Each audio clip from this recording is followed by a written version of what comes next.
আসসালামু আলাইকুম প্রিয় দর্শক, দি মুফাসসিল শো এর পক্ষ থেকে আমি মুফাসসিল আপনাদেরকে স্বাগতম জানাচ্ছি। দি কেরিয়ার গুরু নামক একটা প্রোগ্রামের মাধ্যমে তিনি মূলত বাংলাদেশি ছাত্রছাত্রী যারা দেশের বাইরে পড়াশোনা করতে যান তাদের যে বিভিন্ন ইস্যুগুলো থাকে এবং তাদেরকে সঠিক গাইডলাইন দেওয়ার জন্য তিনি দীর্ঘদিন যাবত কাজ করে যাচ্ছেন। ফ্যাটক্যাপ হচ্ছে foreign admission and career development consultant association of Bangladesh. FATCAP মূলত বাংলাদেশ থেকে স্টুডেন্ট যারা বিদেশে স্টাডি করার জন্য যায় তাদের নানা রকম দিক নির্দেশনামূলক কার্যক্রম গ্রহণ করে আসছে দীর্ঘদিন থেকেই। আমাদের কাছে সবচেয়ে বেশি এই মুহূর্তে কোয়ারিজ হচ্ছে যে আইএলস ছাড়া ইউরোপের কোনো দেশে যাওয়া যায় কিনা।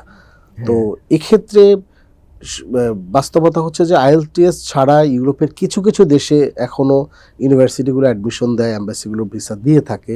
যেমন ধরেন আপনারা Moldova, Cyprus, Georgia, Armenia, Romania.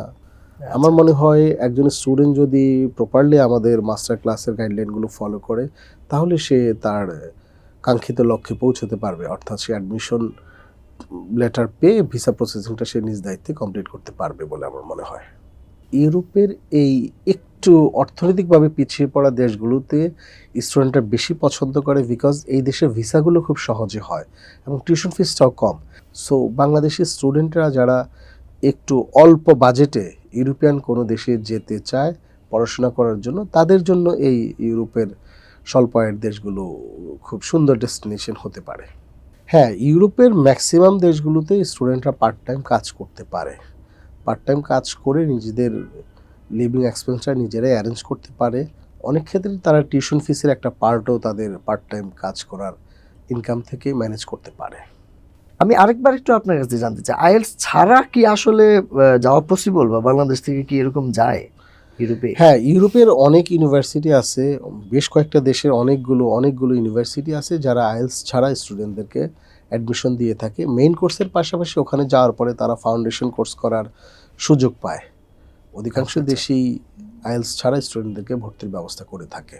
Normally যারা বিদেশে যা উচ্চশিক্ষার জন্য চিন্তা করে অবশ্যই তারা কোনো না কোনোভাবে ইংলিশটা তাদের আয়ত্তে আনার চেষ্টা করে, বিকজ আইএলস না করেও যদি সে ইউরোপিয়ান কোনো দেশে যায় আইদার স্টাডি অ্যাব্রোডের জন্য, যেখানেই সে যাক তাকে তার সার্ভাইভালের জন্য তাকে অবশ্যই ইংরেজি শিখতে হবে। আপনার সাথে ব্যারিস্টার একেএম রেজাউল করিম, তিনি ইন্টারন্যাশনাল ইমিগ্রেশন এক্সপার্ট, তিনিও আপনার সাথে মাস্টার ক্লাসে থাকবেন। জি, আপনার দুজন মিলেই তো এটা পরিচালনা করছেন। মানে আসলে এরকম হবে যে এই মাস্টার ক্লাসটাতে থাকার ফলে একজন স্টুডেন্ট অ্যাওয়ারনেস লেভেলে সে জানতে পারবে এবং চাইলে নিজে নিজে সে এগুলা প্রসেসিং এও অংশগ্রহণ করতে পারবে। এই লেভেল পর্যন্ত কি একটা স্টুডেন্ট যেতে পারবে মাস্টার ক্লাসটা থেকে? ডেফিনেটলি পারবে। একটা স্টুডেন্ট যদি আমাদের মাস্টার ক্লাসে দেওয়া গাইডলাইনগুলো অনুসরণ করে তাহলে তো শুরু থেকে শুরু করে ভিসা পাওয়া পর্যন্ত টোটাল প্রক্রিয়াটাই সে সাকসেসফুলি শেষ করতে পারবে।